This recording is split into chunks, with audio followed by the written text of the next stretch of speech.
গেঁজার dose যখন বেশি পড়ে যায় তখন পশ্চিমবঙ্গের নাটকের যারা স্ক্রিপ্ট রাইটার আছে তারা এরকম স্ক্রিপ্ট লেখে।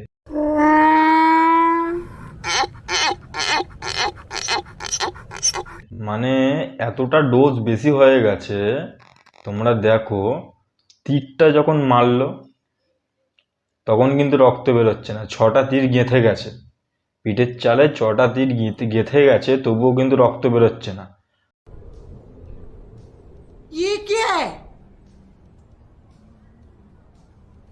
আবার যখন 6টা তীর গেঁথে গেছে তখন রক্ত বেরোচ্ছে, কিন্তু তোমরা কি খেয়াল করলে 6টা তীর এইরকম এক লম্বায় এসছে, তখন কিন্তু এক লম্বায় ছিল না যখন প্রথমবার গেঁথেছে।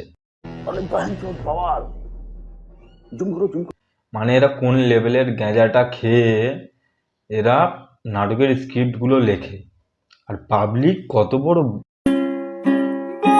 তারপরে দেখো একটা তীরের প্রতিযোগিতা হচ্ছে, মানে কত হেভি বল, মানে যেটা অলিম্পিকে হয় ওরম বড় প্রতিযোগিতা হচ্ছে, তার ডিস্টেন্সটা তোমরা দেখো, বড্ড জোর 10 ফুট হবে, বড্ড জোর 10 ফুট, এর থেকে বেশি ডিস্টেন্স হবে না। তো মানে এদের কি লেভেলের নেশা করে নাটকের স্ক্রিপ্ট লিখছে এখন, ভাবা যায়?